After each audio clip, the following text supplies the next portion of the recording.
Oh, hello guys. This is Martin Onyx Onisko from Onyx Games. You're very welcome to be here. Thank you so much to being here with me on the stream. I will be talking about my game today, about Janosik 2. I have with me Digger, who is my operator, and from time to time you can hear his voice. So, hello, Digger. Very Hello. nice to have you here. How are you today? I'm good. I'm good. Fantastic, fantastic. So I will be talking about the Janosik 2. Some people call it Janosik. And because we didn't do those streams for a couple of months, I thought I will remind you a couple of things about Janosik. What is that game? Who is Janosik? And things like that. So maybe we start with the name of the game, what is the genre of the game, and Janosik is a game about folk hero, and this folk hero, obviously his name is Janosik. He has little adventure, and you could basically play in Janosik 2 on Steam if you want, and you can see what is it about. I will be talking mostly about Janosik 2, which is my second game I'm working on, but I will probably go back to Janosik 1 because I want to kind of remind you a little bit about that game. So Janosik is a folk hero. He really lived in Carpathian mountains in Slovakia. He's like Slovakian folk hero. Very often he's called Slovakian Robin Hood or Carpathian Robin Hood because he robbed rich people and he shared with poor people, and that's why he's folk hero. And I choose him for the main character in Janosik 1. Janosik 1 was basically my passion project. I started I wanted to learn something new, and I started to work in the game engine, and at some stage when I learned a couple things, I learned how to move characters, I learned how to create levels and things like that. I thought maybe I could create a little game, and I start work on Janosik 1. That's how it all started, and I choose Janosik for my main hero because I like him. I remember I had a book with legends, and in those legends there were two legends about Janosik, and he suits perfectly for the game because of his abilities. In those legends, he had special abilities. For instance, he had a very special weapon, his signature weapon. It's called a shepherd axe. Oh, actually, I have it. I have it here. It looks like that. It's a very long axe, and you can throw it.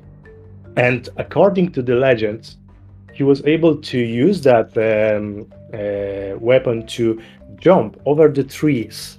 And I really like that. I thought, wow, this is so cool because he's almost like designed for this character is like made for the game. And I thought it will be just his weapon will be just perfect for the game. And he had some other abilities in those legends. For instance, he had a bulletproof shirt. He had some belts. Thanks to that belt, he was very strong and things like that. And then I came with an idea. Maybe I could do something like Metroidvania. I like Metroidvania games, like Ori and Blind Forest. Maybe for some who don't know what Metroidvania is, I can kind of describe you a little bit. So basically, you have a character. Usually it's 2D, and you have world, but this world it's usually kind of blocked. You have different obstacles, and if you learn new skills in the game, if you find new skills, you will be able to go to different areas that were blocked. So, for instance, let's say you have this shepherd axe, and you couldn't go to higher places of the level because you couldn't jump too high. But when you eventually get this shepherd axe, you will be able to jump on it to reach the higher places. So that's kind of mechanic. Also in Metroidvania, there is a lot of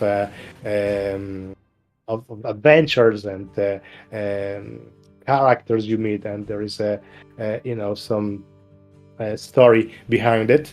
So when I started working on Janosik 1, I just grabbed those things from the legends and I put that in the game. I put a little story as well, and I designed levels around those skills. So that's how I did those games. You can play it on Steam. It's available for free. If you want, you can just grab it. You can install and you can play it. So Janosik 1, it's just absolutely free. And now I'm working on Janosik 2, which is new game, has different story, has different characters. It's bigger and better, but it's still good to play in Janosik 1 if you want, because you will get to know this character, and also you will see what it's all about, this Metroidvania and that style of the game. At the surface, it looks like a platformer, but instead of having traditional levels, every level is designed around the skill. So if you get the skill, you can just progress and visit different levels. So that's what it is. I wanted to kind of remind you how the Janosik 1 looks like, what it's about. And basically refresh your memory. And if you didn't play it, you could have a look and play it by yourself. And again, it's free, so you're most welcome. Just check it on Steam. About Janosik 1, do you plan to update Janosik 1, or will you work only on second one? I'm working on second one, but I'm planning to do update on first Janosik. Because I learned so many things in Janosik 2, and I read all the times the community forums on Steam, and there are a couple things that people ask me to add in Janosik 1, and I think it would be very good to add them. Well, the main thing people ask every time is to add a map, and I learned how to do that in Janosik 2. Janosik 2 has a map, but Janosik 1 doesn't have a map. So that will be a big feature that I want to introduce in Janosik 1, and I will work on the nice update where you will have features like that. But the map would be one of the features that I want to add, and I will do update. It's I love this game. I love this character. It was my passion project. So I will definitely go back to that and add some features to Janosik 1. I can't promise any dates, but actually I'm working on it. So as soon as I have it, I will announce that, and you will be able to play in Janosik 1 with new updates. But yeah, thanks for the question. I'm working on some updates in Janosik 1.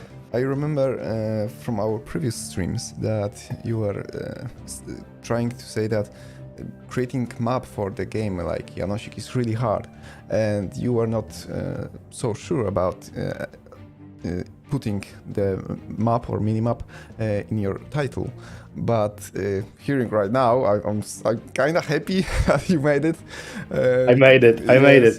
it. It. When I learned it, I think it's not that hard, but you know, it's like if you didn't do something, you might think Oh. it's very difficult. Your But camera is frozen. Can you maybe refresh it? okay, yeah, no problem. I will just switch it off and switch it off. Yeah, that will. Okay, it's fine. It's good. That did the trick. Okay, okay. But yeah, map is available in Janosik. Maybe I can actually quick show you in the game in Janosik 2 how map looks like, and I will just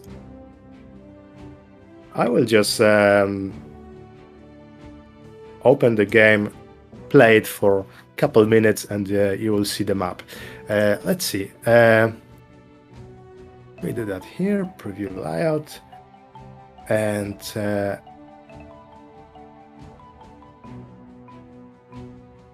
I will share my screen. Okay, so we go here and here. Okay, can you see the game? Yes, I see the game. Oh, great, great. So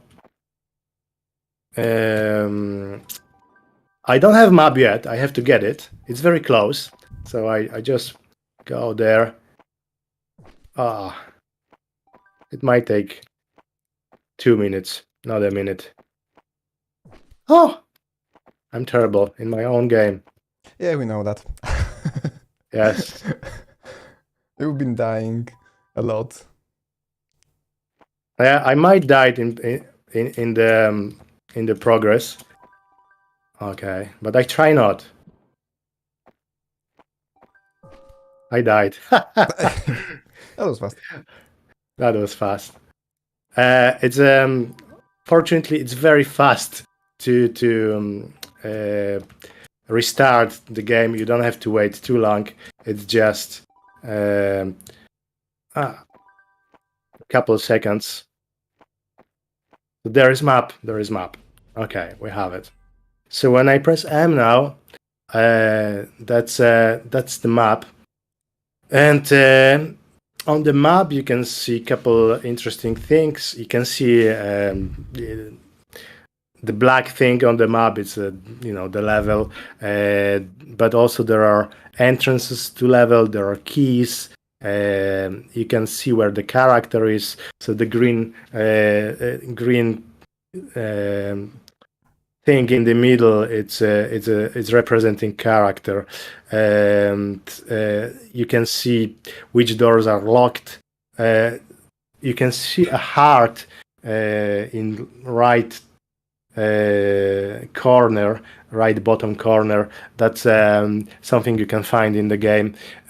So things like that, but it's very useful actually, and you could basically figure out, okay, seems like I have to find a key. There is a door that is locked. Maybe when I use this key, the door will be unlocked. So many people ask actually about this feature in Janosik 2, Yeah. and thanks to community, I have it. So thanks everyone who shared your thoughts on the forums. That's really great. That's really great. Thank you for that. So if you enter the level, the map will be revealed instantly, like whole map, or no, yeah. Well, when you get it, you have to find the map. You have to find map in the level. When you find the map, then when you press map button on your keyboard or on the gamepad, you will be able to view the map. But you see the whole map. It's not like you see only part where you were. You see the whole map. But the trick is, you don't have it at the beginning. You have to get it. You have to find it. So that's the difficulty. It's not straight away with you. So, oops, what did I press? I closed my. You close the window. Yep. I closed my window. I just share my screen. Yeah, share the screen. So that's the trick. You have to find the map. When you have it, then you could use it. And I presume many people will be trying to find the maps on different levels to see the how the level looks like, and maybe that gives them indication of secrets as well, because in the game you have to find as well some treasures, the coins and jewels, because they're useful, because you can buy things in the shop for those coins. So when you have map, it's kind of clearer to see where you haven't been, and and there is another thing actually on the map. There is indication how many treasure did you get on each level. So I thought it would be quite useful, and especially for people who likes to. Sorry, I just go a little bit. I will switch off the music. I have to get this map again. But basically, if you find the coins. I'm playing the music on my program. Do you want to turn it off as well? Oh yeah. No, I just wanted to show you. In the right corner, bottom corner, there is like treasure icon, and it says 1%. It's because in this level we got a couple coins, and we got just 1% of the whole treasures in that level. So people who likes to collect all the things, they will have indication how many treasures they collected. So if they collect, yes, if you collect 90% and you still want to kind of check under every rock where everything is, the map would be very useful, and and gives you straight away indication how many coins you collected. So I collect one more jewel. Sorry, that's still one. It's loads of coins, 2%. There are coins. Coins are just one. They will add one of gold. But if you find jewels or treasure chest, that will give you more. Like this ruby gave you 7.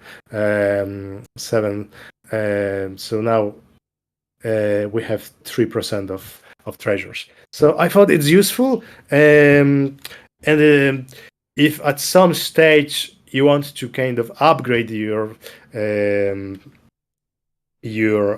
weapons, for instance, and you don't have enough of gold, then you can just go back to the levels, and you can check indication and see, oh, I collected only 20% of gold in this level. Maybe that would be good level to collect more. If I remember, enemies also drop coins in Janosik 1. Is it? In Janosik 1, yes, but that had to be changed actually in Janosik 2. So there are more coins hidden in different places. But well, that's very clever what you said, because when obviously the enemies will drop the coin, then this counter wouldn't be very useful. Well, in the form that you try to present it, but it would be still useful for the people that try to hunt the achievements for completing 100%. It's still valid. But if we are talking about the game economy, only in this case that would not work, obviously. No, no.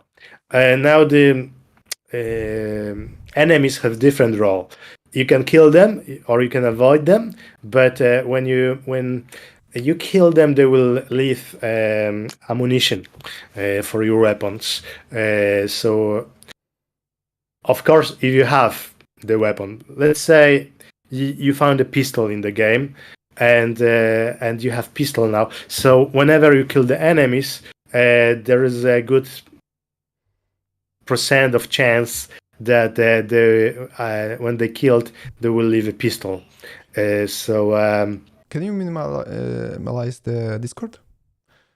Because sure. yeah, because I see your screen and I capture your camera, so you're Okay, yeah, yeah. two Is times. it okay now? Yeah, it's okay. It's okay. So, Okay, so so basically, when you kill enemies, they will leave mhm. some ammunition, bombs, ammunition to your pistol, and things like that, So and this is a, hearts. yeah. Oh, hearts. That's cool. This is the difference between Janosik 1 and 2. Is there anything else that is different between those two titles? Um, Couple things. Yes, basically, the biggest the biggest thing would be characters. In Janosik 1, you had only Janosik, and that's it. He had couple skills. You were able to get a pistol or bombs and couple small things like double jump, and thanks to that, game was much smaller. But in Janoschik 2, you have four characters. So thanks to that, they have different abilities, different moves, different weapons. Games, it's much bigger. But I think that's the biggest difference. Well, couple other smaller things, like actually at the moment the map, but Janosik 1 will get a map as well. Maybe parallax layers. Uh, that's um, uh, that's something I like, but maybe it's not very interesting to users. Basically, when you have background, the background can be built from different layers, and some layers moving slower and some layers moving faster. So it looks like there is like a depth when you're playing the game in the background. So Janoschik 1 has that. Well, in very minimal version of that. Janoschik 2 has better parallax layers, but basically, yeah, I think the biggest difference would be characters. Oh, one more thing. In Janoschik 2, you have a deaths animation. You didn't have that in Janoschik 1, but basically, whenever you die, it's, let's say you will die because of the saw, or maybe because you jump on the spikes, or maybe enemy will kill you. You will get very quick, short animation of dying. It's something small. It's not nothing big, but I thought I will add that to Janoschik too. So Janoschik 2 will have many more little tweaks and different animations than Janoschik 1. But again, the biggest thing would be characters.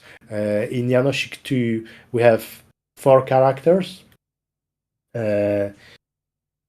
You saw that couple seconds ago when I played the main. There was like a big guy and he could move the stones, and I have this character, and he's very different than Janoschik. Well, for instance, he can move stones because he's very strong. So thanks to that, I introduced few environmental puzzles. So you have to find.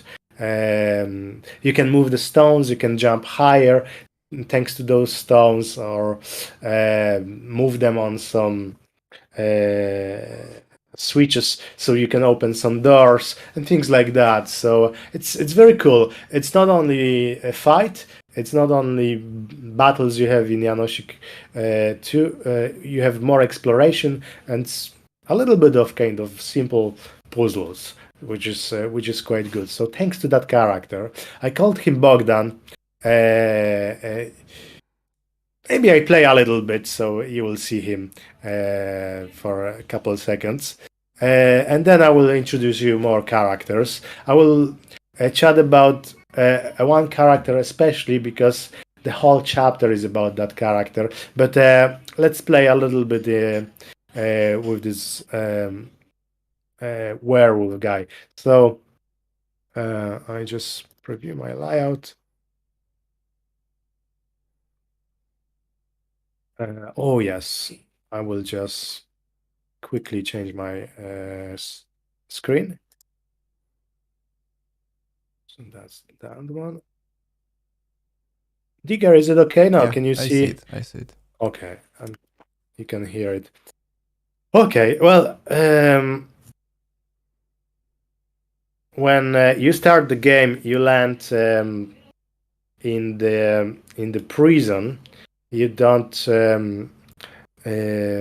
Maybe I should actually start the game with the intro, so that gives you an idea what happened in Janosik 2. We just end this. I will have to capture the screen again. Oh, again, okay. No, wait. If you will quit the game. No, it's just If it's internally. in the game. Okay. Yeah, in the new it's just game. in the game. Okay, Yeah, I get so it. I just do a new game. Ah, no, sorry, I don't have music. I have to put it music a little bit. Is that enough? Yes, it's fine. That's okay. Okay.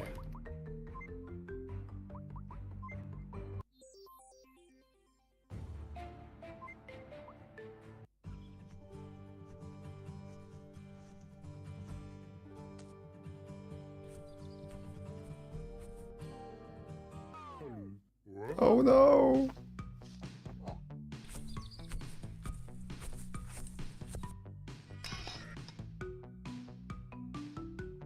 So there is a story behind this. That's the story behind it. Very simple story, but I like stories in the games, and I like a little bit of humor. I don't know if everyone get it, but basically, what you can get it from that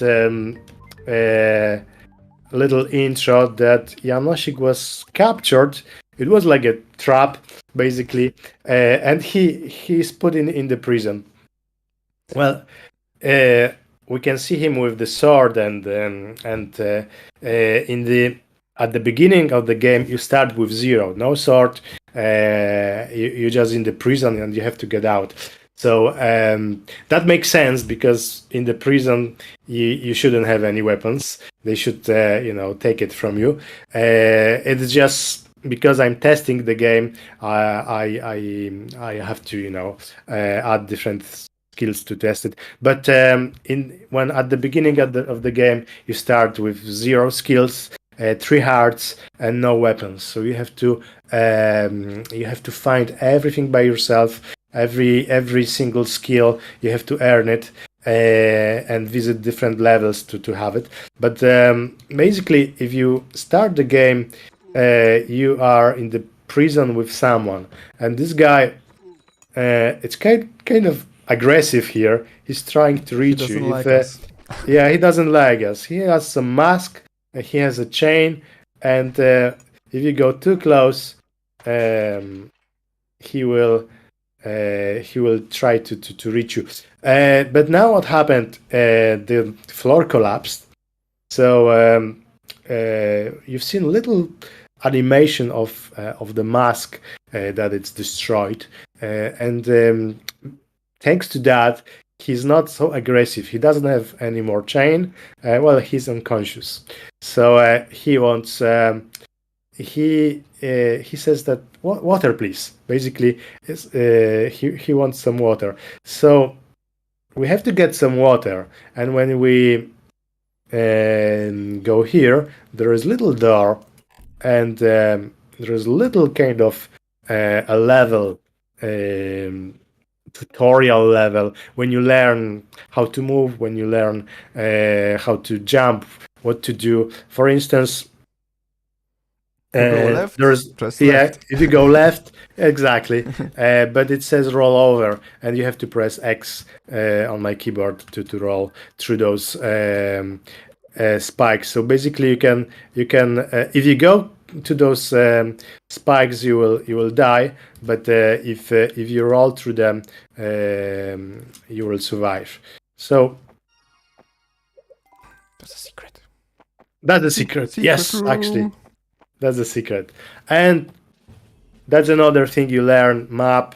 So you find the map, you can see the map. That level will be changed because when I tweet map of this level, someone in the comments said that it looks like a code to scan, the RQ code. Oh my god. Yes. So actually, it looks like that. It's square. A little bit. It is a little bit, yeah. So I'm working on the new version of this level. It will look different, not like a code. When you try to change some or in different way, is the map created automatically based on the map itself when you create it, or is it manually created every level? It's good question, technical question, but I like technical questions. It's created based on a level, so that means whenever I change the level, I don't have to worry about making a new map. The software, the computer, the engine will just look at the actual level and creates the map straight away from the level. That's So nice. if I add a new room or anything like that, or I expand the level, then it will be automatically straight away on the map. Every patch you will do will require less work, and thanks to that.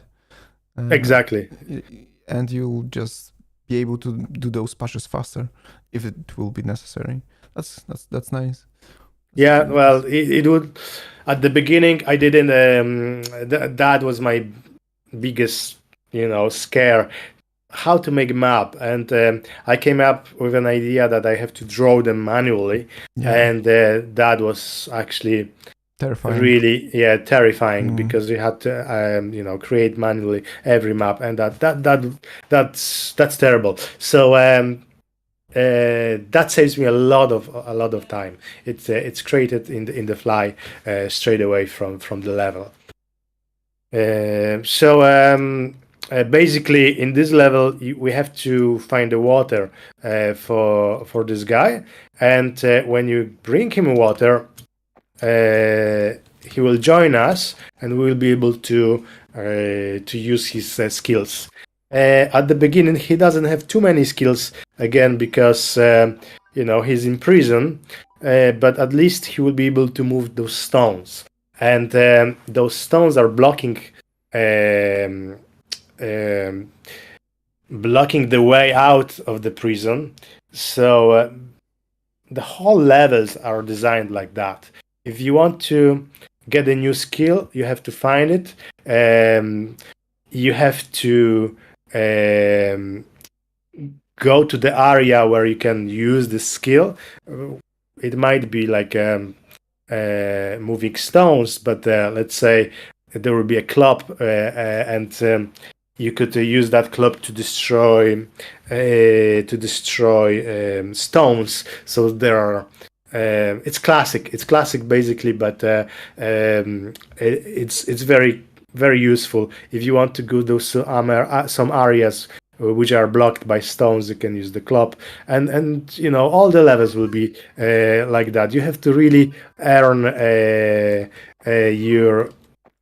your skills, and there's big sense of progression thanks to that. So I play a little bit. Let's see if we could. I didn't die so far, so that's Maybe because this In the level is training actually zone. yeah, that's the training zone. It's easy. So There was there was a story in the in the cinematic. Uh, is there a story in Janosik 1 and as well? in Janosik 1, yes, there is story. It might be even funnier. The story in Janosik 1 is about his comrades, his friends, and it begins in the forest. They're sitting at the fire, they eating, they discussing something, and then Janosik goes to the forest because he wants to do pee, you know. And in the meantime, what happens? The soldier arrives and they capture all his party or the band or his all his comrades, and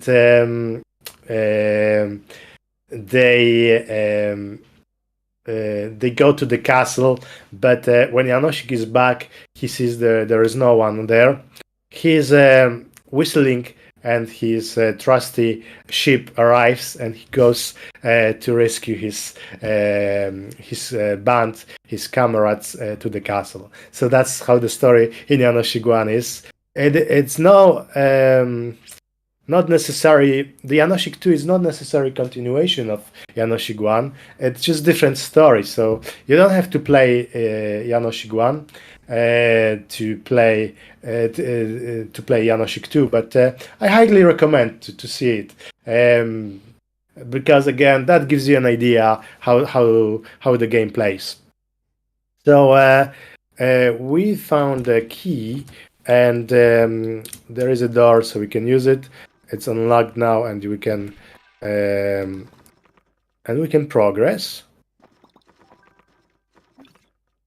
And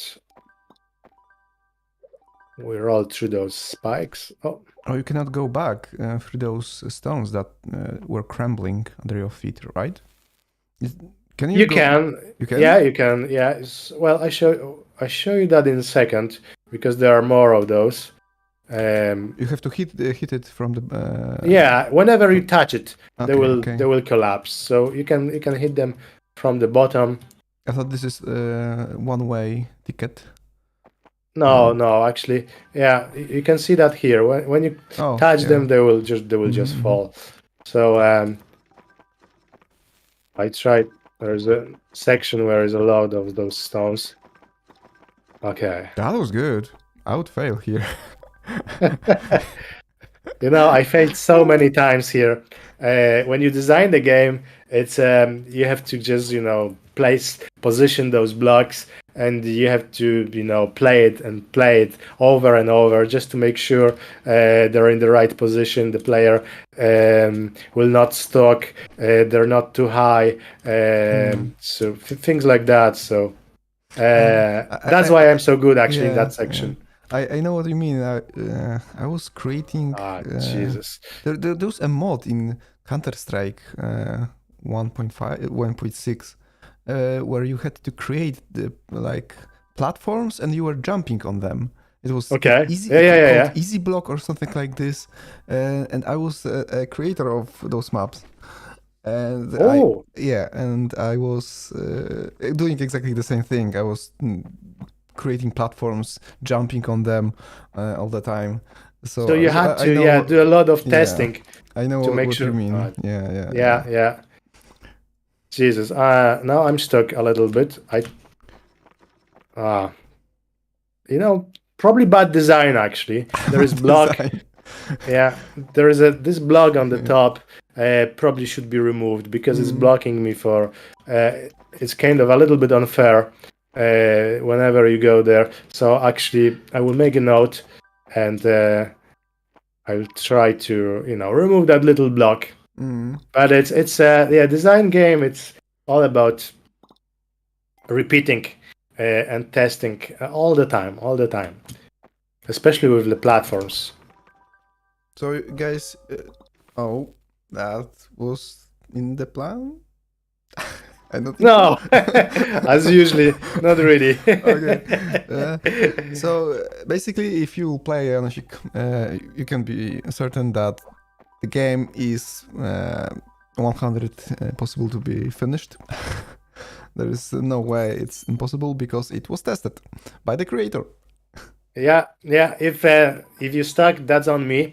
But I make sure you will never stuck. So even playing the level now, I will know what to do. It's just one little thing, but I will remove that block and it will be fine. It will be fine. So now, oh, you see there is a little block here. Those blocks are destroyable, but you have to have a weapon to do that, a club. I don't think I have it at the moment, but when you have it, you will be able to go there and see maybe some secrets and things like that. You can roll through enemies. Actually, okay. Will it deal damage to them? Or if you When roll? when when you roll, you don't do any damage. Actually, that's one thing that in Janosik 1 you could damage them, Yeah. but in Janosik 2 you can't damage. But I'm thinking to do like a little upgrade in the shop that you could damage. But That was my main way of killing enemies. I was dodging all the time. yeah, it's super easy, maybe too easy. So I thought it would be just probably better to do this as an upgrade. But now I have water, so I can chat with him, and he gives you a little bit of dialogue, and he explains who he is. He explained why he was so angry in that mask, and basically because people thought he's a werewolf because he's very hairy. They catch him. Bogdan. Yeah, they catch him in the.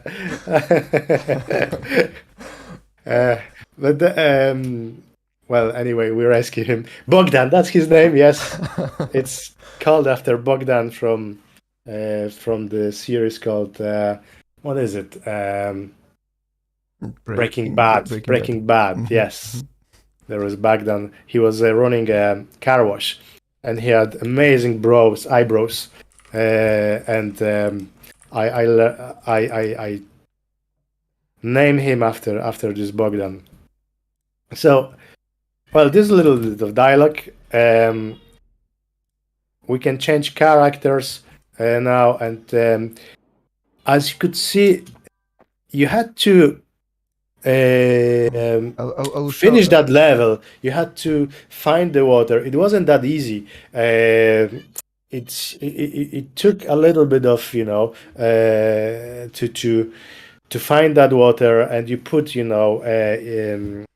time in that, your skill. So I think thanks to that, you will really appreciate that you help him and you have him in your party. And the same will be with other skills. If you want to have a different skill, shield or whatever, you will have to kind of finish the level, and you will be. I think you will be quite happy when you get it because you just spend time in that level, and that's my idea basically behind the levels, and that's it. So as you saw, he was able to move that stone. And the area isn't blocked now, and he can jump on it, and he can go higher. So little of puzzle here. So we basically get upgrade and we can progress new level. Exactly. When you don't have it, you won't be even able to go here, or you will be able to go to some levels, but it will be very hard. If you don't have shield, for instance, you could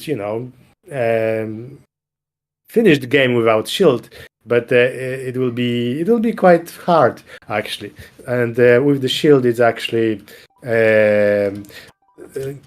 much easier, but also you'll get some cool updates for the shield. Like you could get a reflection, bullet reflections. So at some stage when you do upgrade in the shop, you will be able to reflect bullets towards your enemies. I So found a picture of Bogdan. You want me to oh, show? you did, you Yeah. did, yeah. Show us, show us. Okay. This is Bogdan. That's Bogdan. Yes. Exactly. That's him. That's him. Okay. Okay. Uh, Just to explain the reason behind the name. Thanks. Thank you. Yes, the eyebrows, they're huge, and hairy guy. So I thought it would be perfect for a kind of werewolf. Um, I see actually the questions on the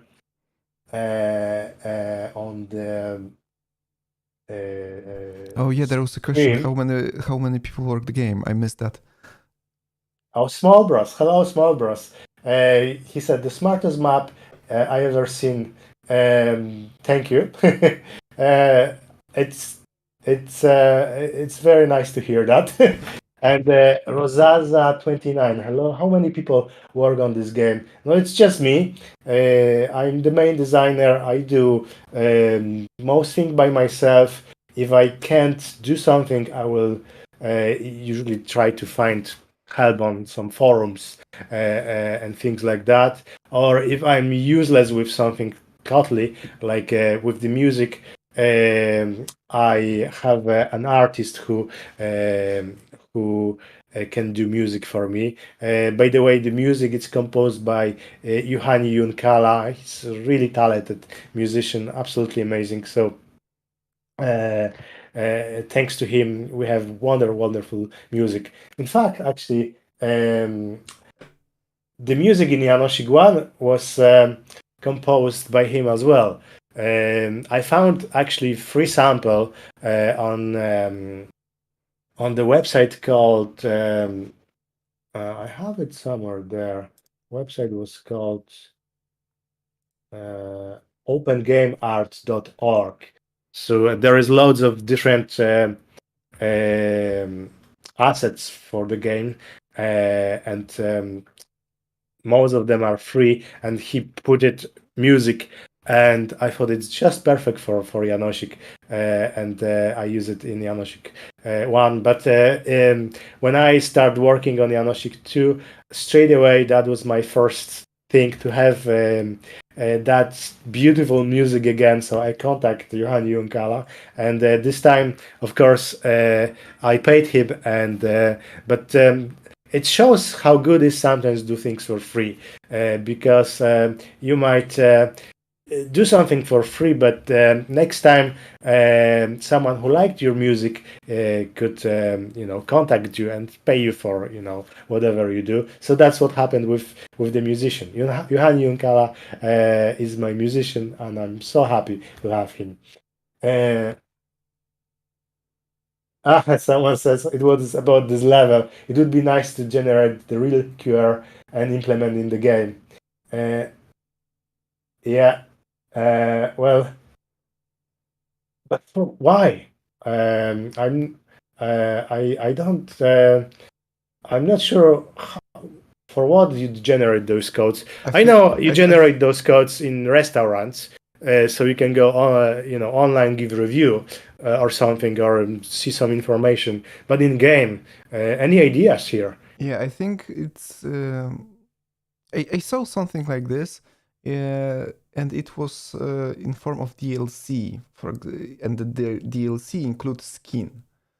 So you Ah, were taking the code, the scan, yeah. and it got, for example, I don't know, a direction to a website where you were generating your individual key for Steam, and you were able to upload this as a DLC for a game.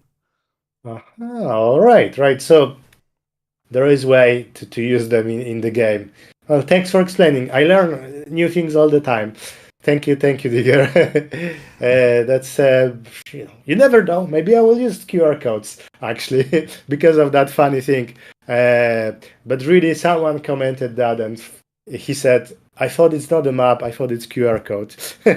And oh god, that's probably bad. I should redesign that level. But maybe I thinking maybe not. Uh, I will get back to that. Maybe in next stream we'll see what happened.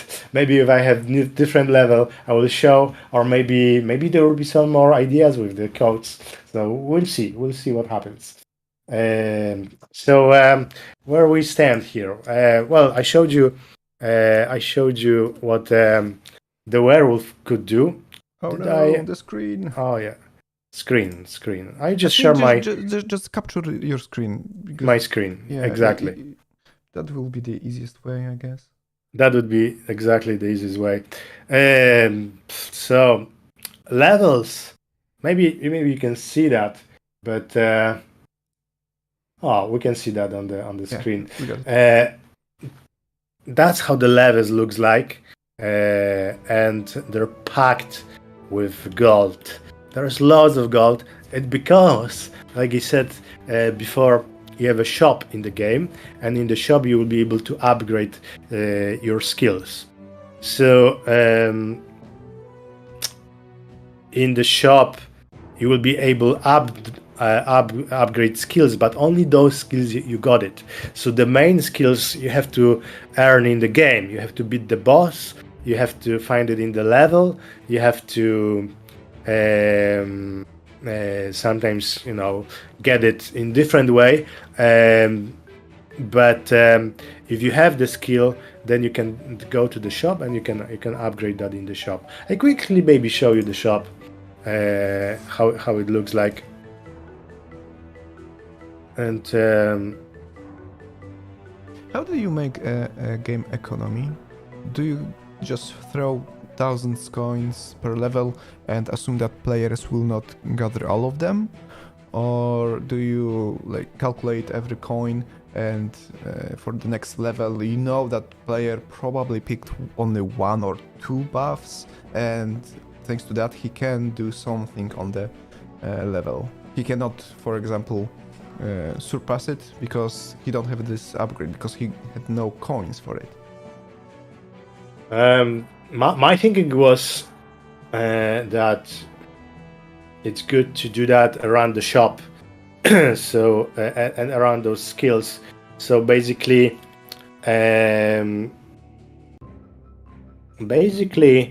you gather coins at the beginning.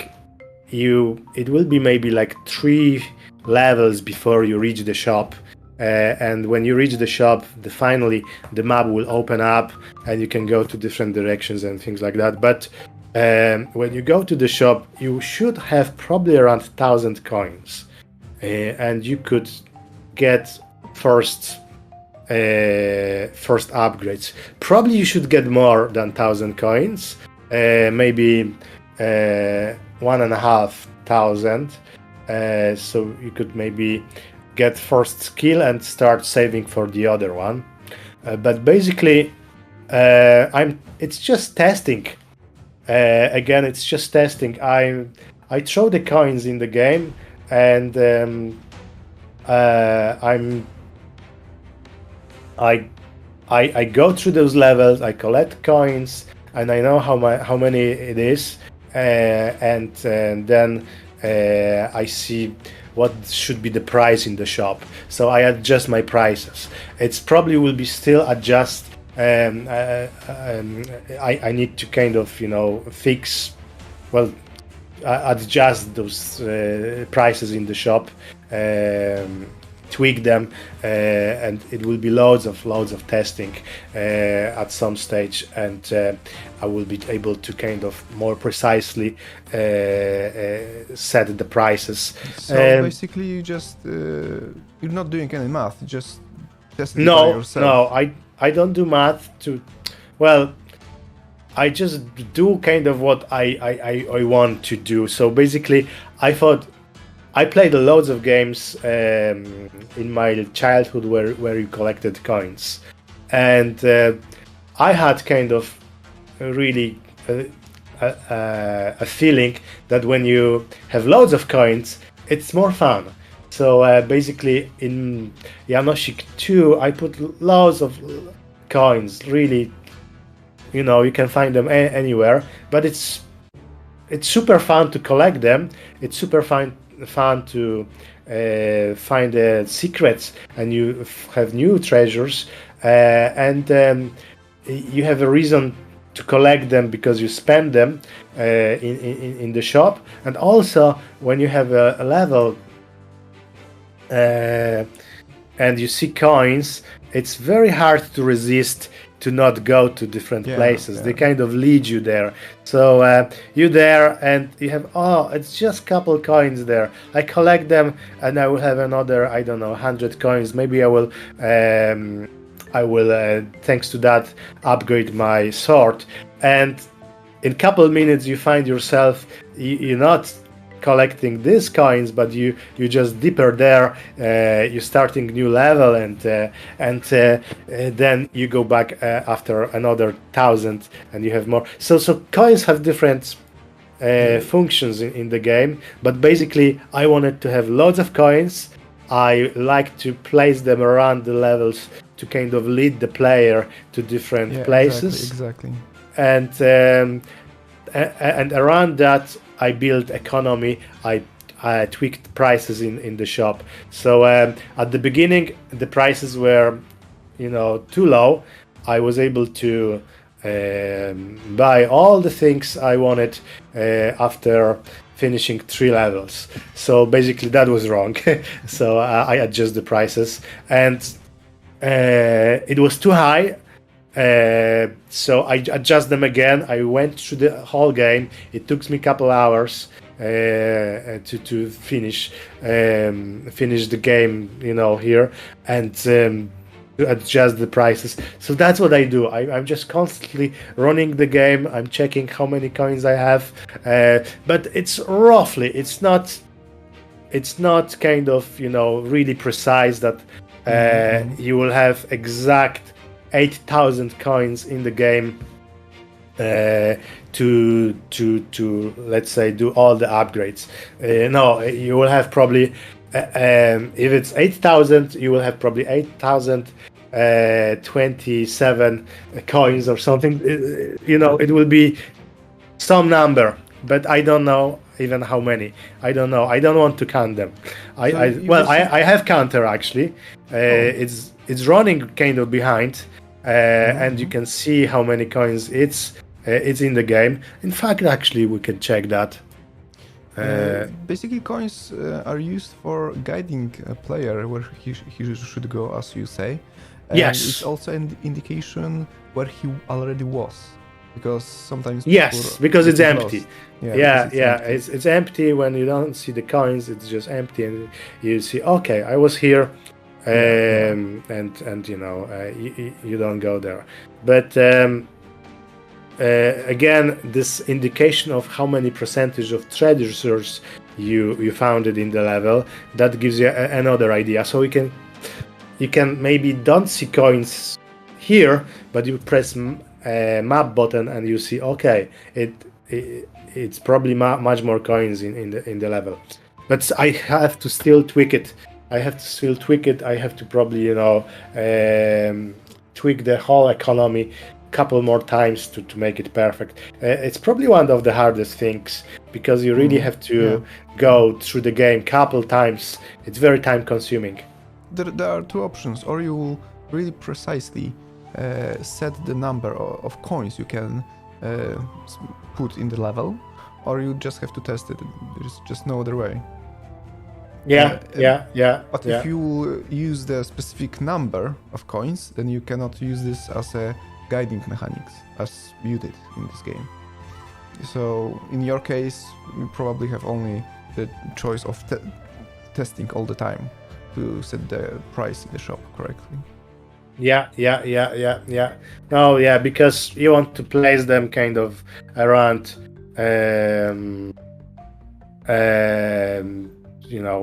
let's say something like that. So you have 2 more coins. There the system will know how many coins it's in the game, and I can quickly actually have a look. There is like a little what do you call it? It's the book layout anyway, and I can go there, and one of those variables shows me how many coins I have it. But I don't want to look. I don't remember now what was the name for that variable. So, but it's there. But let's say I have 931 coins in that level, so I could basically go around this way and think, okay, so in those levels together I have, let's say, 5,000 coins, so the prices for those beginning skills should be this and that. And I do that, but still you have to go through the whole thing, because some coins are much more hidden. There are secrets in the game, loads of secrets, and you have to Are there secrets on the map or not? Well, good question. At the moment, I have two ideas. Well, one idea, it's already there implemented, and I will show you how it works. It's not an idea, it's just how it came out. So basically, I thought, actually, where is the map? Map is here. Okay. Oh, that might be actually good starting point.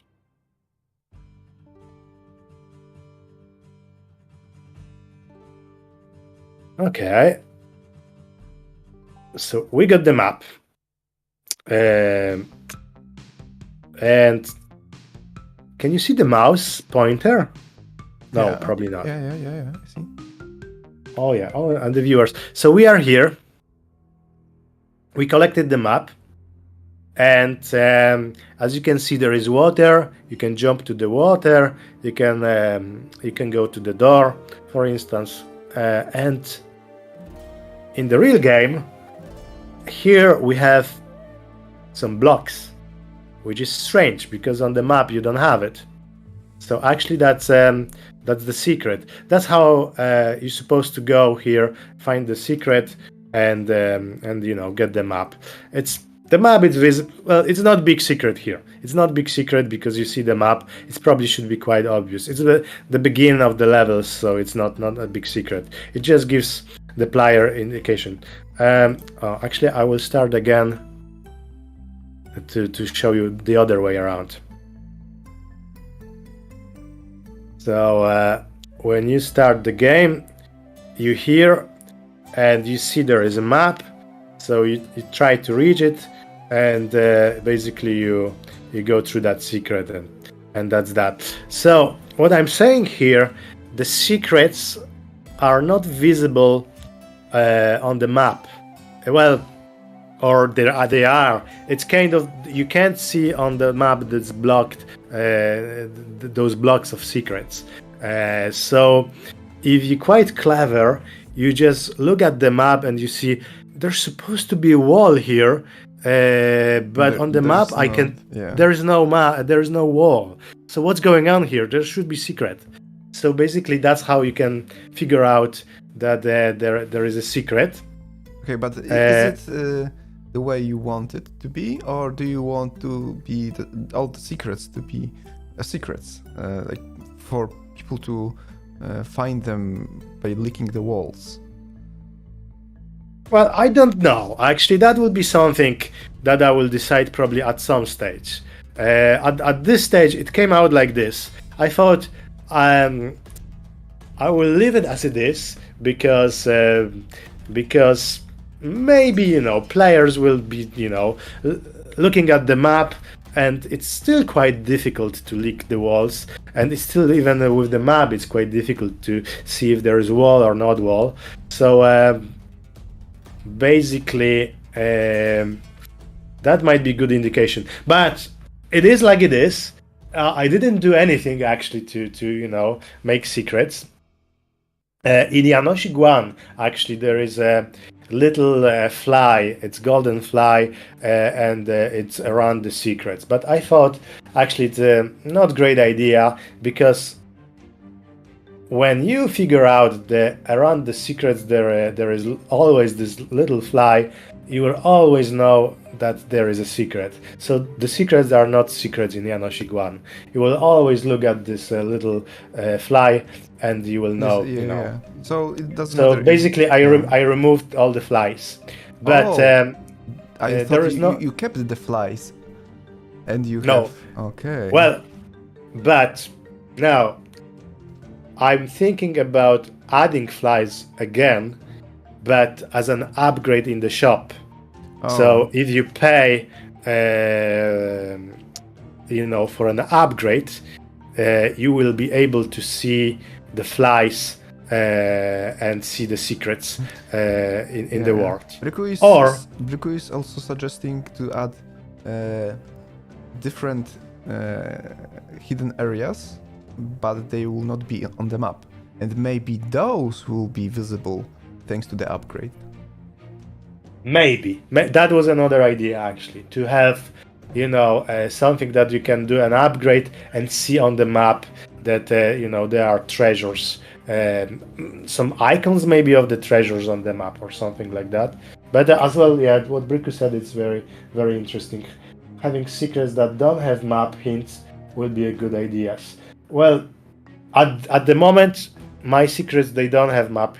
Well, I don't know what you call it. It's just laziness. It is what it is. I didn't do anything. So it will be something that I will have to probably decide. But it's good, actually, we chat about this subject because it's important. It's important. Secrets are super fun to find in any game. I have an idea and question at the same time. Those stone blocks that were destroyable when you touch them. On the map, I think they should look like a wall, and that might be a solution. And it will not require additional job. You just put those blocks behind the invisible wall. Oh yeah. Oh, that would work. That would work. It's super easy to actually. And then you can use the cover them like that. Let's say if you go to that wall, it will not disappear. I think it works straight away, like you said. Mm-hmm. We'll see. It shouldn't. I will actually make it a little bit nicer, so it will look like a secret. Now, okay, looks good. I will switch on ability to destroy the walls. And we'll see how it works. Double, that's club, that's the one. Caspius, don't mistake secrets with Easter eggs. Secrets shouldn't have hints. Easter eggs don't. What would you describe? What would be the Easter egg? That's some kind of interesting thing that that has something to do maybe with some movies or other games or things like that, or maybe with Janosik 1. It's something like that. Rat from Shark Tank. A rat from Shark Tank. Exactly. That would be Easter egg. Yeah. That's a good Easter. Very cool. I will add that to the game. I will add a rat from Shark Tank. That would be amazing Easter egg. Yeah. And but you says that those Easter eggs shouldn't have hints. It should be kind of, surprising for you when you find them. Something to think about. Okay, let's test my. Yeah, usually Easter eggs are only for those who licks walls. I have to agree with that. But some Easter eggs have hints, but in different form than the rest of the secrets. So they are special in their own way. They're very, very special secrets now. So, I have to see the dialogue now. Now, yeah, nothing happens. You were right. when you touch this wall, it looks like it is block. Oh, let's see the map. Actually, I think I colorized this this block, so it's here, and It's brown. Yeah. it's brown, so you could see that. But I know where you're going. So if that would be the same as a map, black or something, it wouldn't be visible. But let's see again how does it look when you want to destroy that. Okay, so then it disappears. That might work, you know. It's we used existing mechanics to create something new. And life. So this is yeah. That's the live dev, guys. That's the live dev. That's the live dev. Thanks for helping me here. No problem. I think about something like that.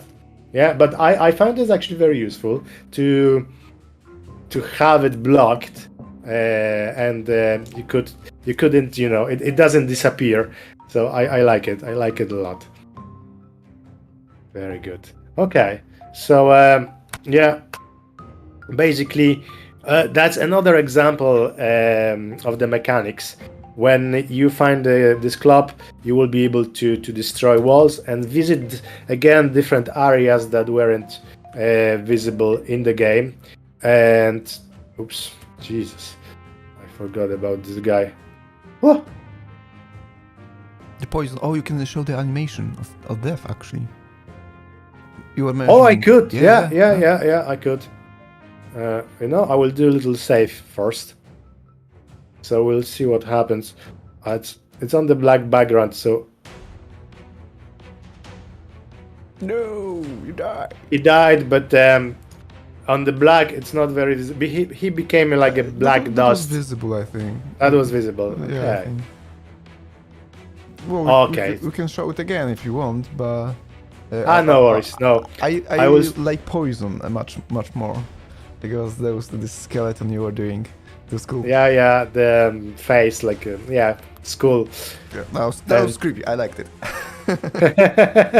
Do you like more creepy things in the game? Or- That depends. It was just that was a good job. I have to give you that. It looked good. Thank you. This is a shop. This is the blacksmith, and you could see what he's selling. So at the beginning, we don't have any, you know, weapons or anything like that. But eventually we'll get them. So I am cheating here because I switch on all the weapons and everything, so you could see their upgrades. So green thing are things that you have. Yellow things are things that you can buy. So well, this is very basic here. You can do upgrade and buy a club throw, so you can throw that to your enemies. It will get back to you like a boomerang, and that's how it is in the game anyway. You have some skills to upgrade. You could do that in the shop, and those not upgraded are yellow, and those upgraded are green, and those which are not accessible are kind of black. So that's how it is. I just wanted to show the shop anyway. nothing big. Probably you could see that in every game, but I'm quite proud of that because I spent some time working on that. So that was good. All right. So well, I'm talking about Janosik. I showed you the Bogdan character, but we have two more characters. How many characters? Two more. Okay. Two more. We have four characters all Okay. together. We have four characters all together, and one character is very special because the whole game is about this character. Did you ever play Mario? Yeah. And you probably remember that story in Mario. It's all about Princess Peach. Usually she's kidnapped, and you have to, release her, find her, and beat the boss, Bowser, and release her. So that's usually the story. So in Janosik 2, it's as simple as that almost, because Janosik's girlfriend was kidnapped, and I hope it was not this guy on the intro. yes, actually that was the guy in the intro. He kidnapped her. He took her clothes, and that's that's what happened. And that was a trap. Oh, no. So you have to release. You have to find her. You have to beat that guy. And when you do that, the game switches to his girlfriend character. Ooh. And you can play Janka. That's her name. Very similar. Yes, Janka and Janosik. I thought actually that's cute. Yeah, You it have is. JJ. JJ. JJ. And you can play both this character, and there's whole act about this character. So I will show you actually how it plays. It's very different character than Janosik. The main difference is she doesn't have any weapons. So the levels are completely different. They're more based on the kind of platforming, and all the obstacles are very different for her. So let's see. Actually, Janka, and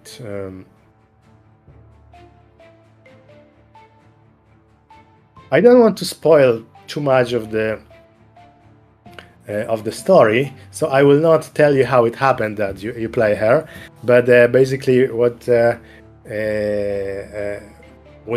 you play her.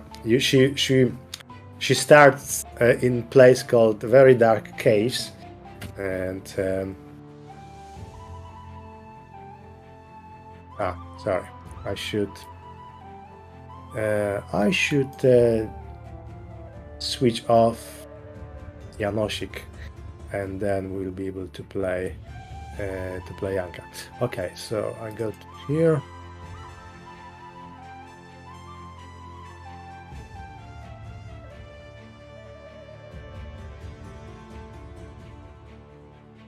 Right. So we start in Dark Caves.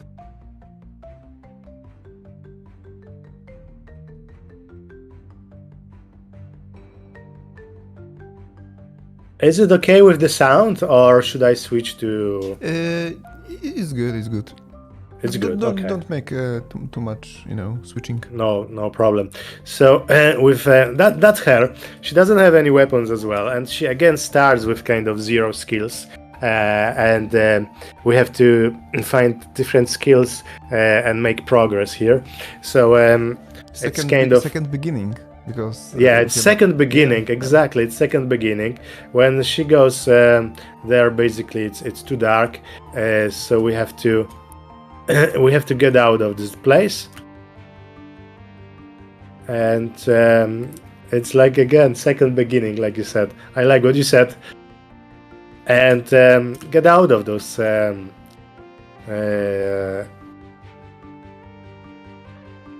dark caves. But at some stage, you will be back to those dark caves, because you will have a lamp. When you have a lamp, you will be able to show what's in the dark. And actually, maybe we try to get the lamp, because it's very interesting skill. It doesn't show the whole area straight away. It just shows a little bit. It's just like projectile. It's very interesting skill anyway. I will show you that in a couple of seconds, if I can. If I will not die. Any weapon? No, nothing. So only the skill that shows the area, the lamp. Yes. No, different skills as well. Sorry, I should probably practice a little bit more playing Yanka. So Okay. she's more like a sorcerer. Yes, well, a little bit, but no, I would say she's like a little bit like Indiana Jones in the sense that she's more like a character who discover things. So the lamp makes sense here, but also she will have skills like climbing walls, and actually Indiana Jones. It's sorry. You know what I do? I will cheat a little bit here. I will go straight away The to the ultimate section. power. Yeah, The developer.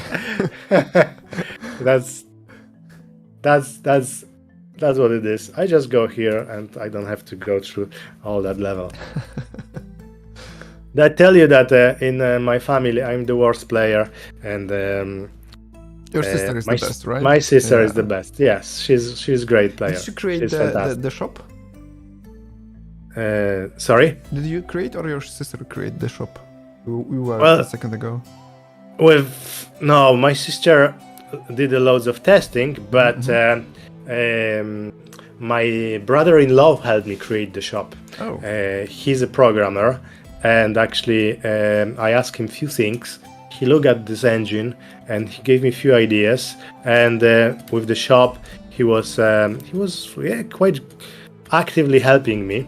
And one of the things that it's great to have a programmer in your family. I believe. Ah. Oh, what's that? Oh, Well, it's a little bit of That's yes. Again, something around like Indiana Jones. You have a switch, but it's a little bit of puzzle because this switch you have two type of walls, blue ones and brown ones, and whenever you swap, you touch the this switch, they will swap. So you could use that to, for instance, get rid of enemies. They will fall, or you can create a bridge, or you can go here.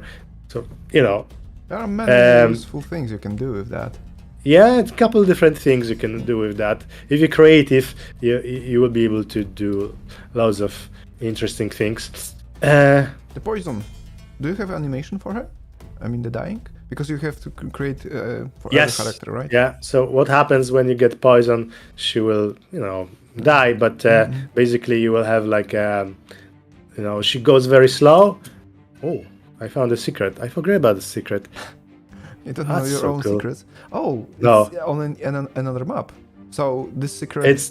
It's on the other side of the map. It's very interesting secret. It's not. When you see, I show you quickly the map. You go from here, but you land here. So basically, yeah, it's just like like this. Just the warping you. Yeah, around. exactly, warping around. Oh yeah. I thought it's the Super. next map, somehow. No, I try to put everything in one map. If I have one skill, this is the skill. It's light the dark skill, so it gives you projectile, and this projectile kind of Explode.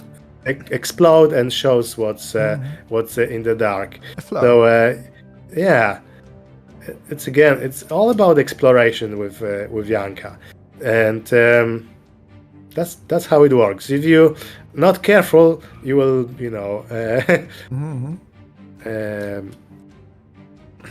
I remember about that one. Actually, yeah, that's something exactly what's on the map here. So you could see there is nothing, there's no wall or anything like that, and you could figure out. I like that you can see the secrets on the map, because if someone don't want them, he will just run through the level. And those who are patient, they will just check the map. They will check the map, yeah. and they may look for find the place. it's not so easy actually to spot it, because it's quite the map, it's shows the whole thing. So it's but on the small map like this, it's probably much easier than on the bigger maps. So so you saw that skill. I show you another skill that she has, and plop.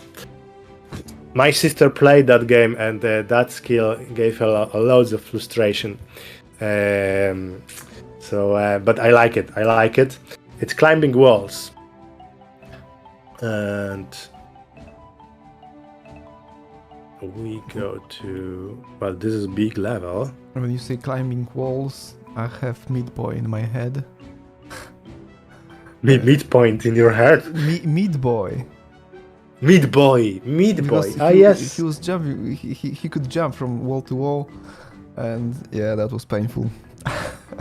Yeah, no, that's exactly like that. It's maybe not exactly, but similar. Mm-hmm. Let's see. Tower forest. Well, dying was painful, not jumping from wall to wall. There was loads of dying. Yeah. So you played Super Meat Boy. That's a very demanding game. I thought you didn't play too many of platforming games. I said I played. I didn't say I finished it. Okay. Yeah. Well, me too. I didn't ever finish actually Super Meat Boy. Yeah. Okay, but now I have the ambition to finish it. Maybe I'll really. Yeah, because it was you said you didn't play. Oh yeah, I have to admit that I haven't finished it. Now I have this ambition to finish it. I stepped on your ambition, I think, here. a little bit. But it's cool games. So, it's cool, and you have to be just patient. Be patient. The same thing with the Jump King. You just have to be patient. Takes some skill, and when you learn, you will be better and better. But yeah, I never finish as well. And interesting thing, it's exactly the same kind of story like with Mario. You have to rescue your loved one, and I think on every level there is some bad guy, and he's disappearing with your loved one or something like that. Am I correct, or I'm mistaking some games? The Meat Boy or the Super Meat Boy? Super Meat Boy. Yeah, she was rescuing. I don't know, Meat Girl. I don't know how. Meat Girl. Yeah, exactly. So that was that. All right. So what I do here? Okay, I better do save. So I will spawn myself around. Bandage Girl. Bandage Girl. That's super clever. Okay. I'm looking at our points. We have a lot of points to discuss still, and we don't have a time for them. Do we just next time we'll discuss more. Okay, yeah. I show you one cool thing. I'm big fan of Indiana Jones, so here is chasing you. Oh, you do? Yes. Oh well. Oh, a bug in the game. I think what happened here. No one knows. ID. Yeah. 3. Sorry, it should be this ID. Right. Let's say now. No, it's bug in the game. I basically didn't put the number. But we found another bug. I hope it works this time. Let's see. Yeah, it works. Oh, it's so slow. Okay, perfect. Oh, cool angel animation. Yeah, she has an angel animation. Only she, or is it for every character that dies? Actually, every character has it when falls. So is there a fall damage, or there is only no ground death? Well, when it's no ground, you will just fall and die. Mm-hmm. But mostly you have a ground. But in this level, it's very special because I wanted to kind of, do something like Indiana Jones, basically, and you had falls there, and that's what I wanted to recreate. I have to enable for her. So Sorry, there's no fall damage in game. well, you can fall, and usually there are no fall damage. If there is big height, and you fall down, there is no damage. But if you fall on the what do you call that? It's like a spikes or some traps, then you will get damage. Well, because they are spikes. Yes, exactly. So there is no damage if you fall from high. So what I wanted to do is, double jump. Sorry, that's the skill that I wanted to enable, because otherwise you won't be able to. So again, another skill that she has. It's very about exploration. It's a double jump, and when you have it, it's. There's another question. Is Janosik your work or just a hobby? Very good question, because at the beginning it was a passion work. I didn't work as a game developer. I just work as a photographer, but I wanted to learn something new, and I did it. Learn actually game design. So when I started working, I found some easy engine. It's called Construct, and I learned a couple of things, and then I created Janosik. I like to kind of do projects that they have, everything what you need. So when I had it, Janosik, I published that on Steam, and that was my completely passion project. But with Janosik 2, it's a different story, because my publisher found me, Retrovibe, and they offered me actually a job that I could work on Janosik 2, and they will release that. So this is my second job now. I hope that it will be not free, actually, because Janosik 1 is free. So I hope it will sell, and it's like a job, but from the other hand, it's not a job. It's something that I love to do, and I always wanted to do things that I like. I never like it to do just jobs, like work in the shop or something like that. I like to do things that I like, and this allows me to do really do a creative something job. Creative job, something I really like.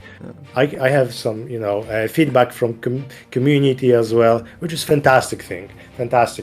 It's time consuming, but when it's when you have kind of as well a publisher and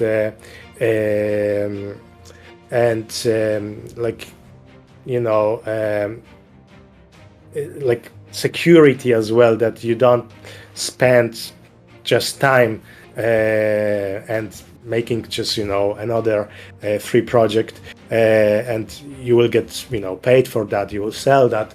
That's another good thing. It's good to have it as well, but the main and the most important thing, I think, is to do something what you like, even if you're not good at it at the beginning, because I sucked actually when I start learning. Well, I see that now. Probably I didn't see that.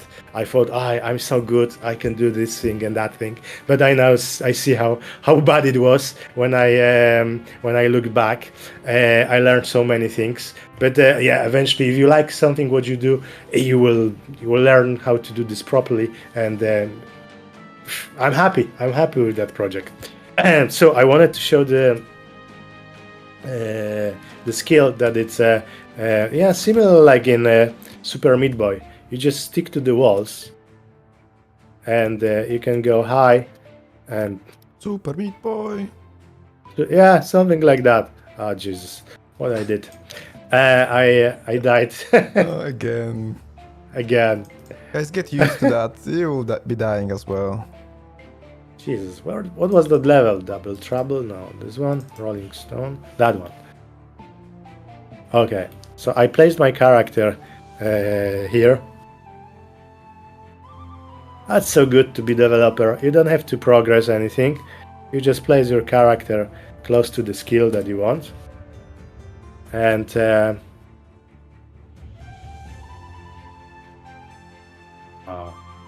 and you run the game.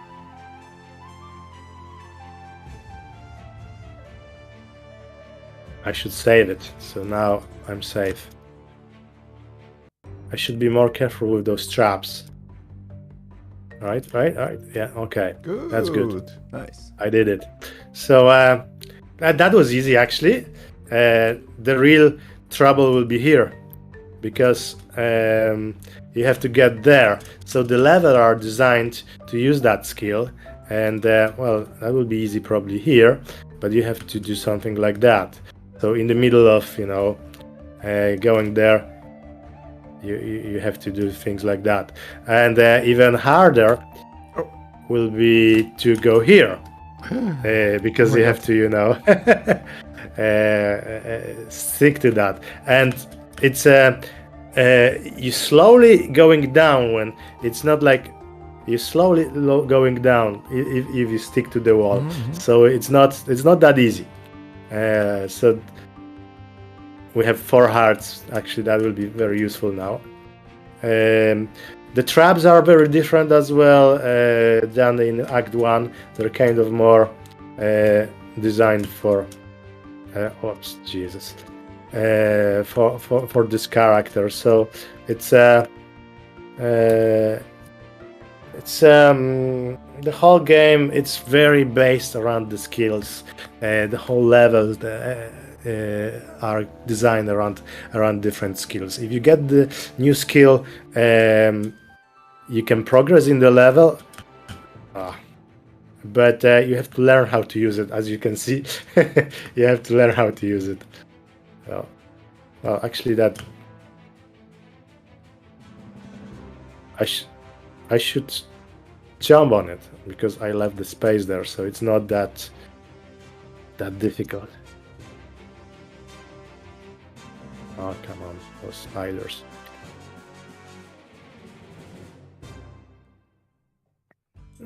Basically, I really like how she moves. Ah, Jesus. Did you see that? I should be more careful. At that level gave my sister a lot of frustration, because she landed on different spikes, and she hates climbing. She hates that. It's sometimes when you're on the wall like this, you have to jump, then double jump, and just go back here and go. So even little wall like that could give you lots of trouble. You need to get a skill, get used to that. But yeah, when you do that, you should be fine. You should be fine. It's well, a skill that I'm quite proud of it, that I implemented in the game.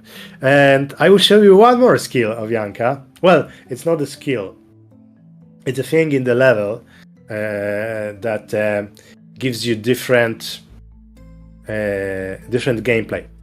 I see that we are collecting skills in case of Janka. We're not buying them from the shop. Yes. Well, yeah. In case of Janosik 1, Act Act 1, it's the same thing. You collecting skills. But you can't buy them in the shop. But you can just, when you have the skill, when you collect the skill, you could upgrade that in the shop. So it opens then in the shop tree of the upgrades for that skill. But you have to collect that. You have to collect that. Janka also have upgrades for those skills? Or is it just base and there are no upgrades? At the moment, there are no upgrades. At the moment, there are no upgrades because the skills she has are so Their utilities. unique, and but they're moves basically. Yeah. She doesn't have I could artificially, let's say, do some upgrades, like let's say she has this lamp and she's sending projectile, and you can see in the area. the area, little bulb, little like a circle of light. But maybe I could increase that. But it's just very artificial. So her skills are kind of very unique. Every skill gives her completely different move, and that's how I like it more. So that's why I don't have actually upgrades for her in the shop. I think even if you would put upgrades for her, for example, the area increase of the lightning, of the light, not the lightning. Yeah. People probably will prefer to buy upgrade that will help them finish the game and give them Maybe, yeah. Well, the vision. that will be probably, yeah, maybe. Well, probably you're right. I have to think about that. I think when you play the game and when you have a sense of progression, when you collect all those coins, you have to probably use them, and it's wisely, and that gives you joy. So I have to give you that. You're probably right. You're probably right. It might be the character that don't have upgrades because her abilities they are already strong enough. So why should we upgrade them? Double jump, that's really cool, I would say. Climbing walls, that's really strong in some cases. Depending how we build the level, it might be game changer, for example, if you will be able to climb the wall. It's it's something that she found in the forest, or you saw that, and she can climb the wall, and but I can't see big upgrade for that. The climbing the wall. It's just her skills are so. They're already ready. Yeah, they're ready. They're not upgradable. They're so not upgradable. I don't know. I have to kind of figure it out. But and if you upgrade her skills, like bigger circle of light, that might be kind of disappointing for the players. I don't know. But anyway, I will show you one more thing that you could do here with Janka, and at this stage she doesn't have actually climbing walls, but I cheated here. But what she can do, she has to kind of find a way out of this level, but she travels upside down. So you just skipped another thing you added to the game. Those, I don't know, what are those mirrors that change the gravity? Yes, those are mirrors, or they change gravity. If you go like this, then that's something new. There's many things you've added, and you did not tell us about that. Did you see that last time? I don't remember. No. It wasn't in the game last time. It was probably at the beginning.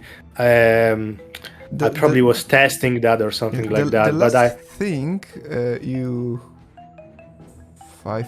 you were showing us. It was underwater bubbles. Underwater bubbles. Oh yes. That was the last thing, I think. Okay. If you don't remember what we were talking about, we could just before the stream or after this stream, you can just refresh our memories. Compare our notes. Probably would be a good thing to do. But yes, you're right. I think I didn't show too much of Janka because she wasn't basically ready. She wasn't ready. Yeah. Now she's ready. Her she has levels, she has skills, and I wanted to show actually that how those levels looks like. So this level is very special. It's like more like a puzzle. Even the writing is upside down now, but you have to collect. Oh, there is map. I tried to get map. There's a question. Will there be locations with few characters on it, like in the Lost Vikings? I don't know what. I will read that again. Will be the location with few characters on it, like in Lost Vikings. Oh, Lost Vikings! I remember that game from Amiga. Probably that's some Amiga player, but. I don't know what is the question about, to be honest. Few characters like NPC or what? Well, the locations, like, well, it might be something like, I'm guessing here, like a village where you have NPCs or something like that, or it might be a place where you have to use different characters to do different things.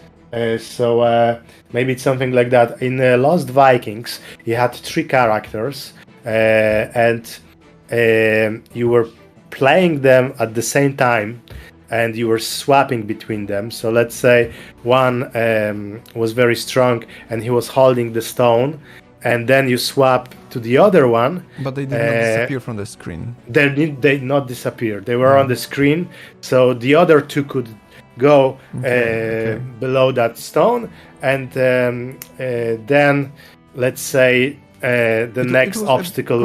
A cooperation of all the characters at Yes. the same time. Yeah, it was very logical, like a puzzle game. It seems like a platform game at the surface, but it was very, very like a puzzle game. So you had to, but of course there was a little bit of platforming as well. But in Janosik 2, a little bit of that, but you can't see 3 characters at the same time. You see only one character, and you can swap between them on the fly. So when there is a need to use Janosik, because he can jump higher using his shepherd axe, then you just use it and you just go higher. And if there is another obstacle that requires a shield, you can swap to Bogdan, and he used the shield, and that's how it is. It's more like Trine game. So that's if you ever played Trine, there are 3 characters, and basically you can swap between them and use their abilities. But in Trine, basically, you could use the one character you did to probably go through whole game. You didn't have to even swap. You could use, let's say, a knight, and at some situations he was a little bit slower, or he couldn't get to some things, but you could finish the game with him anyway. So let's say you didn't collect all the secrets or something like that, you could just but with Janosik it's more like you have to use some skills to get there. So it's like you have to do cooperation. However, you can't see 3 characters on the screen at the same time. You have to swap them to go to different places. So that's what I it have is. a question about Janosik jump. If we have Shepherd Axe and his jump, and we have now a new character with double jump, Yeah. is it like fighting with each other, those 2 jumping mechanics? No, actually, it will allow you to jump higher. So when you get the Shepherd Axe, you can. Well, I'll show you what you can do. Probably you remember that, but I will refresh memory of the viewers. Let's go to some of the. Or maybe even better, you will jump with Shepherd Axe. Yeah. and then switch in the air to the new character, Janka, I mean, and then use second jump in the fly. Is it possible? It's possible to do things like that, but not necessarily actually with double jump, because double jump applies to all people. So I thought this is available only on Janka. At the beginning, yes, but then it will apply to everyone. So that double jump is the skill that actually has everyone, because It's I like wanted Corona. to. Yeah. Everyone have it. Everyone have it. It's less frustration to players, because when you play Yanka, let's say, and you get used to double jump, and then you get back to our three characters, it seems they're very sluggish. There's something missing there. It's like, oh my god, they're like invalids or something like that. They can't, do things that, they're crippled because of that. So the double jump will apply to all of them. And actually, I'll show you. When you have double jump, you can use that with, let's say, so that's how Shepherd's Axe looks like. But you can use double jump to go even higher. So in first Janosik, you could buy double jump just from the shop. Yes, you could buy double. That's how it was.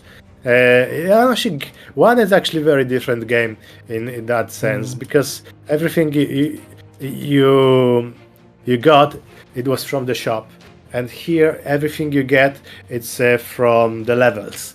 That way, this game will be much bigger and much more fun, because the levels then are designed to use those skills.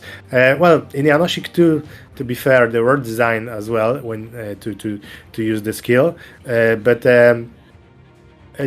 this one, it's just bigger game because of that. You have to visit the level, complete the level, usually find the boss to get new skills. So that's how it is. It's Janosik 1 was simpler. It was simpler game. Yes.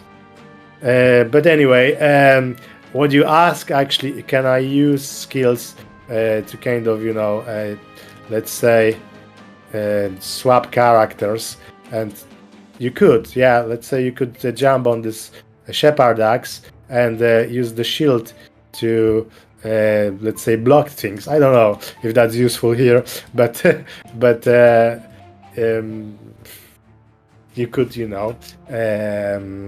with Shepherd's Axe, kind of, cooperate a little bit between the characters, which could be fun. Actually, my sister thought it's great, because it's very useful when you fight with the bosses. There is a boss which is goes up and down, so sometimes you can't reach him, and you could actually use the Shepherd's Axe and get actually werewolf, and get him when he's higher, which is actually I didn't even plan like this, and she showed me that she can do that. So it shows actually interesting thing. It's so many mechanics in the game that could be used in very creative way, that even I intended to use them at the beginning.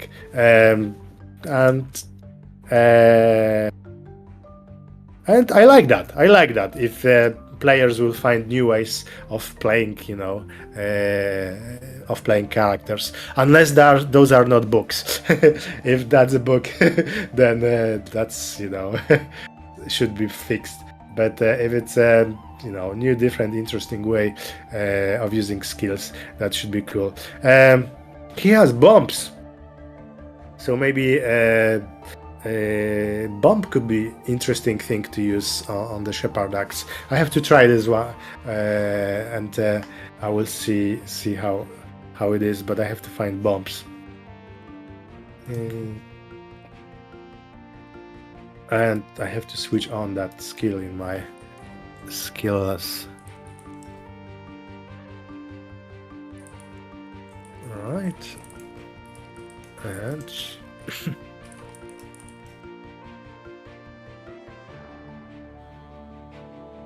and we go to alright, maybe this one. That's very cool level. It has loads of destroyable areas. All I need to do is find where the player is. Oh, there it is.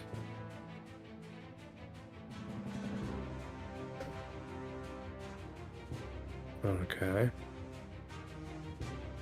Let's say we start here. And sometimes, well, on this level you can combine different things. So, actually, we try to see what happens. Oh, that's... Yeah.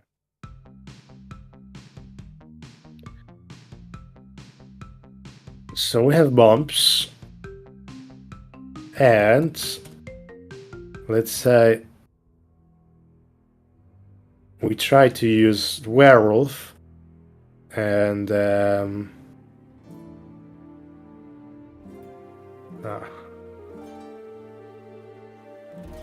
have to have fast fingers, I think. yeah, probably when you, but maybe.